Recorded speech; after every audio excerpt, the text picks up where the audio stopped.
ఎంత మంచి ఓని లెక్కలు పెడతాను. ఇంతకు ముందు అక్కడ లవర్ల దగ్గరికి పోతే ఎంత మంచి పోవాలని బాగా ఎదురు చేస్తున్నావు కదా. మొగోడు తయారైనాక ఎన్నో అనుకుంటాడు కళల అవన్నీ నిజమవుతాయా? కళలే కాదు, అందరి మొగుళ్ళు ఎవరి మీద నాకు బాగా నమ్మకం. నీ గురించి నాకు తెలియదా? నువ్వు ఉన్న కాడ ఉంటావా? ఇటు పోయి దానికి గెలుపుతావు, ఇటు పోయి దానికి గెలుపుతావు. ఇంకా నువ్వు నీతులు మాట్లాడుతున్నావా? అందరు మొగోళ్ళు చేస్తానని చెప్పేసి నేను అట్లాంటి కాదు. ఏ సౌండ్ శ్రీరామచంద్రుడుగా? అవు మరి చూస్తే గట్లనే ఉన్నది. అవును కానీ నీతో నేను అడ్డంటాను. అడ్డ జరగకుండా ఇలాడు ఉన్నానా? బాగా మాట్లాడుతున్నావు. నాకు నా బయట పని కాబట్టి నా సంతోషం అనిపించడానికి పోతాను నేను. అట్లానా? ఒకసారి వెళ్ళు, నువ్వు కాదు నేను చెప్తాను నీ సంగతి ఏంటన్నది. ఏంటి ఊపునా కొట్టి అడ్డమడ్డమట్టి బాగా ఆపుతాను. ఆపకుంటే ఊపుకుంటా అనుకుంటానవా? నువ్వు ఎట్లా ఆపుతావు చూస్తా. ఇగో అరే ఎటు పోతున్నావు? బయటకు పోతున్నా. బయట పోవడానికి వీల్లేదు. ఎందుకు వీల్లేదు? నాకు స్వేచ్ఛ అనిపించడానికి ఏడికైనా అనుభవతా. ఆపడానికి నీకేమనుకుంది? అంటే నాకు లేదా స్వేచ్ఛ? మా నీళ్ళక నేను తిరగానా? నాకు తిరగాలనిపిస్తే నేను ఎందుకు బయటకు వెళ్తాను. నేను వెళ్తే ఇప్పుడు నేను ఏం తప్పు చేసుకొస్తానా? ఏదో బయట కోసం కొంచెం సంతోషం అనిపించిన కాడికి పోతున్నా. సంతోషం అంటే ఇంట్లో దొరికిన సంతోషం నీకు బయట దొరుకుతుందా? సంతోషం అంటే ఎన్నో రకాలుగా ఉంటాయి. అన్ని నువ్వు అపార్థం చేసుకుంటే ఎట్లా? అవన్నీ చెప్పకు. నువ్వేదో కోతి సినాలు చేస్తాను, అందుకే నువ్వు ఇంతగానో ఎగురుతాను. నాకు తెలియదా నిన్న మొన్న నుంచి ఎట్లుంటాను అన్నది? నీ ముందు నేను ఎప్పుడైనా కోతి సినాలు చేసినా, ఏదైనా తప్పుడు పని చేసినా? చేసుటోడే ఏం చెప్పలేదు అంటాడు. ఏమో అందరిలో మాత్రం నేను కాదు కానీ నువ్వు మాత్రం నాకు అడ్డం రాకు. అసలే నాకు తిక్క బీపీ పెరుగుతాను. మరి బీపీలు అయితే గోలేసుకో. ఏంటి గోలు వేసుకుంటావు అంటాను? నాకు బీపీ వేసిందా? నువ్వు ఇప్పుడు వండటం అయినావా? నువ్వు ఎవరి దగ్గర పోతానో తెలుసు. నువ్వు ఎవరి దగ్గర పోతానని అది నువ్వు ఇంట్లో పెట్టుకుని పోతాను. నీ సంగతి చెప్తావు. మా నాన్న ఫోన్ చేసి రమ్మంట. నువ్వు ఎట్లా పోతావు కొడుకు నేను చూస్తా. చెప్పుకో. నీ నాన్నకి చెప్పుకో, నీ అబ్బాకి చెప్పుకో. నీకు దమ్ముంటే నా వెనకాల రా. సరే నీ వెనకాల చూడు కాదు కొడుకు. నీ కోసినలేదో నీ తిరుగుడేందో నేను చెప్తా కొడుకు. ఆగు.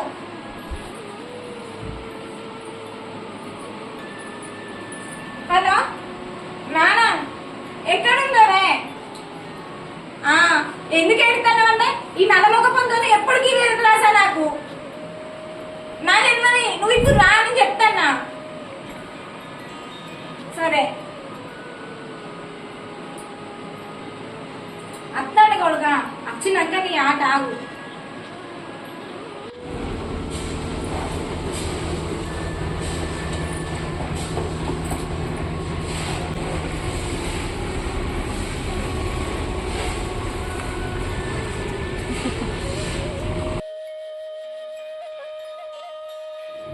సెల్లుతాను అని బంగారం.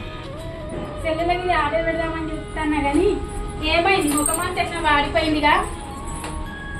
ఏం చెప్పండి? చెప్తేనేమో మానం పోతుంది, చెప్పకపోతే పానం అయిపోతుంది. అటువంటి సిచ్యువేషన్ లో ఉన్నా నేను. ఏం చెప్పుకోవాలి నా బాధ? అదేంటిది అట్లా అన్నావు? మీ భార్యను మనం మంచి చూసుకోదా? అది మంచిగా చూసుకుంటూ తక్కువ, లొల్లి పెట్టుడు ఎక్కువ. ఏం చెప్పాలి మీకు?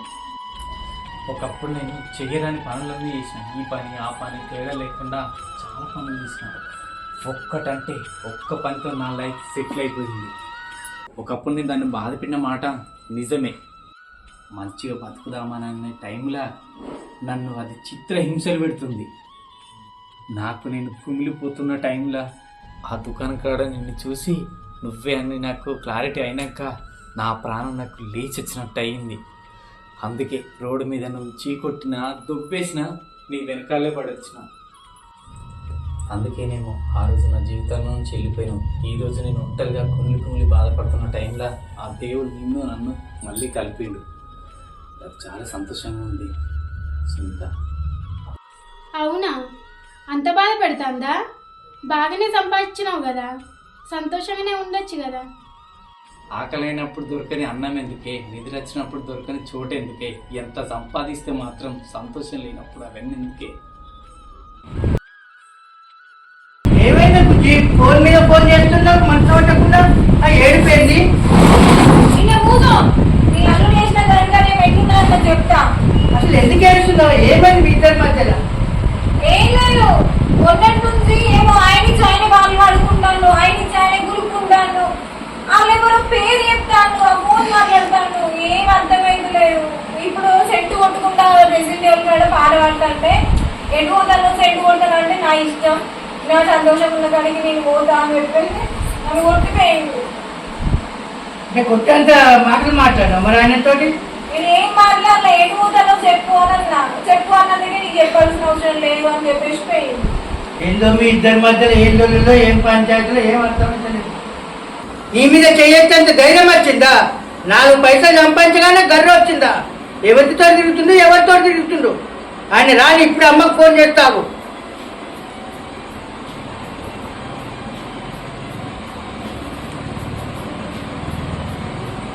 హలో, ఎక్కడున్నావు? అల్లుడు మన బుజ్జిని కొట్టిండట, అది ఏడుస్తూనే ఉన్నది. ఆయనకేమైందో మరి. రా, నువ్వు రా, వచ్చి మాట్లాడేవు. సరే, వెళ్ళగానే రా, నిదానంగా రా. ఓకే.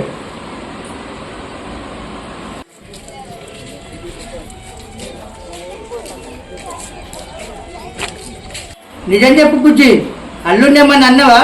అల్లుడిని ఒక మాట అంటే మళ్ళీ వెనకకు తీసుకోరాదు. ఆయన ముందర మాట పోతే మేమిద్దరం తల దించుకోవాల్సి వస్తుంది నీ వలన. ఎవరిని ఏమన్నా, ఎవరి సంతోషం వాళ్ళది. ఆలోచించుకునేది ఏమున్నది? ఎప్పుడన్నా కష్టమైతే మనకు అది చెప్పుకున్నదా? ఏ పనైనా ఎట్లా వెళ్ళదిస్తాను. ఎప్పుడు రాలేదు మా ఇంటికి అమ్మ నాన్నని. పోతాడు కదా ఎట్లా తినిపోతాడు. నీకు వచ్చిండా? ఎక్కడున్నాడే? పట్టాలతలకి వెళ్ళి అటు పోతాడు. నువ్వు చూసినావా? నీ చెప్పలేదా నాన్న? ఆ తిరుగుపోతాడు, సెంటు కొట్టుకొని పాలు పడుకుంటూ పోతాడు. చూసినావా? నా ఎవరింటికి అన్న వేయండా? ఏమో అటు పోతాడు గల్లీలో పడి. గల్లీలా? ఏం గల్లీ అమ్మా? నన్ను తీసుకుపోతావా? చూపిస్తా. చూసిన కావే, రోజుకి ఇదే టైంకి పోతాడు. అసలు ఎటు పోతాడు నన్ను తెలుస్తలేదు నాన్న. సూట్ కూడా వేసుకొని సిగ్గర్ అయిపోతాడు.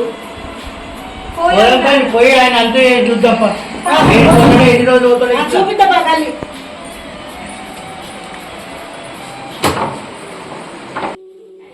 ఆకలైనప్పుడు దొరకని అన్నం ఎందుకు, నిద్ర వచ్చినప్పుడు దొరకని చోటు ఎందుకు, ఎంత సంపాదిస్తే మాత్రం ఏం సూపర్. నువ్వు చెప్పే ఈ నల్లి కుట్లోని గురించి.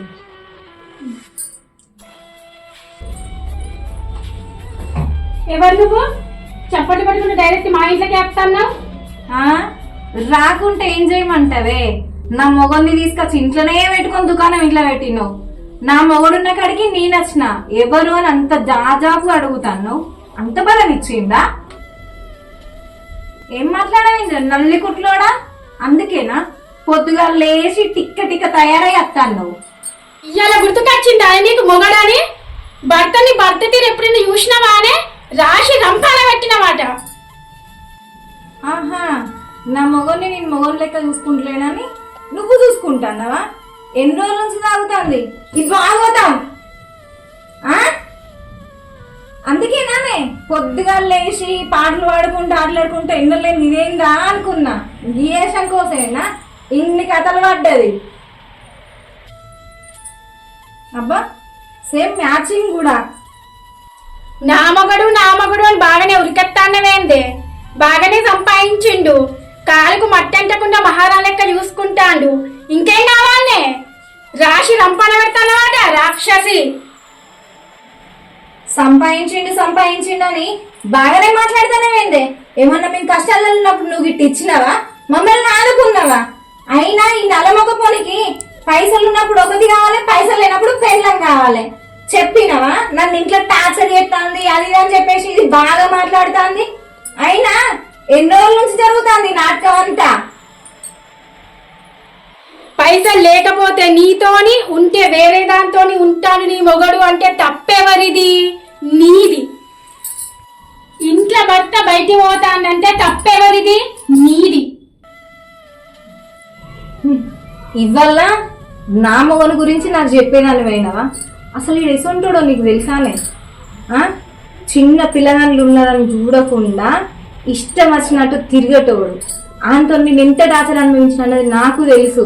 నీకేం తెలుసు అని మాట్లాడుతున్నావు? వచ్చి కలిసి మాట్లాడి నన్ను ఇంత టార్చర్ చేస్తుంది అంత టార్చర్ చేస్తుంది అని అంటే ప్రతి ఒక్క ఆడిది ఏ భర్తను దూరం కొట్టుకోదు. వాడు చేసే చిన్నల బట్టే దూరం కొడుతుంది. మళ్ళా పాపమని దగ్గర తీసేది కూడా భార్య. ఎందుకు తెలుసా?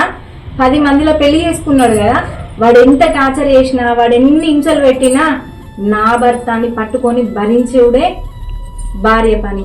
అట్లా చేసి చేసి చేసి చిరాకు అనిపించి ఇప్పుడు, ఒకప్పుడు ఆన్ టైం ఉండే, ఇప్పుడు నా టైం వచ్చింది, ఇప్పుడు ఆడుతున్నా. తప్పేంటిది? నీ భర్త ఉన్నాడా? ఒక్కసారి విలువ నేను మాట్లాడతా.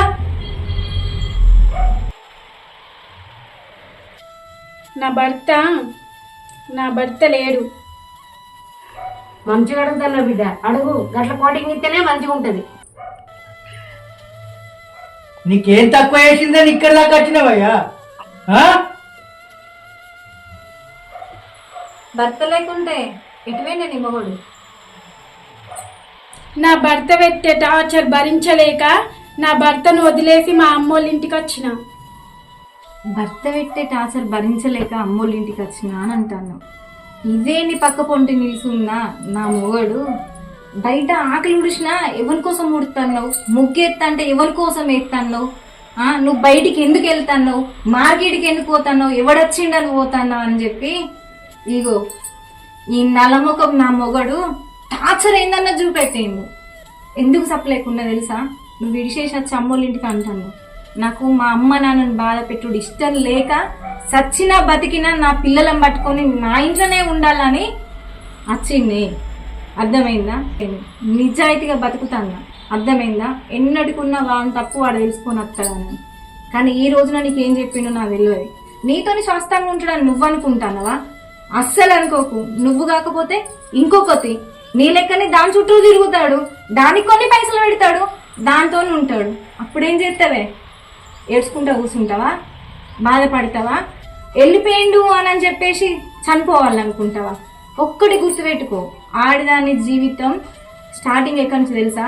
తల్లి కడుపుల నుంచి తల్లి భూమి మీద వేసిందంటే భూతల్లి భూమిలోకి తీసుకున్నాక మనది ఒకటే అనుకోవాలి. అందులో వచ్చేదే భర్త, పిల్లలు, సంసారం, జీవితం. కాకపోతే ఏంటంటే వీళ్ళు కరెక్ట్ లేకనే మనలాంటి ఆడోళ్ళ పరిస్థితి ఇట్లా. అర్థమైందా? వీడిని నమ్మకు. ఎన్నటికున్నా నడి బజార్లో వదిలిపెట్టే మనిషి. సరే, జరిగిందేదో జరిగిపోయింది. టార్చర్ పెట్టినా అని అయినా కూడా అన్నాడు. నీకు చెప్పేంత పెద్దదని కాదు. నీకు 2 పిల్లలు ఉన్నారని అన్నావు. ఆ పిల్లల్లో ఇతని కూడా ఒక పిల్లల్లాగా చూసుకో. ఇప్పుడు నువ్వు నీ చెయ్యి వదిలితేనే కదా నా ఇంటికి వచ్చింది. మంచిగా చూసుకో ఇప్పుడన్నా. మంచిగా చూసుకో అని నువ్వు నాకు చెప్తున్నావా? దీని గురించి సంసారం అన్నప్పుడు 100 ఉంటాయి. జరిగిందేదో జరిగిపోయింది. నా జీవితంలోకి మీరు రావద్దు, మీ జీవితంలోకి నేను రాను. వెళ్ళు, మీ ఆవిడొచ్చింది, సంతోషంగా బతుకుతూ.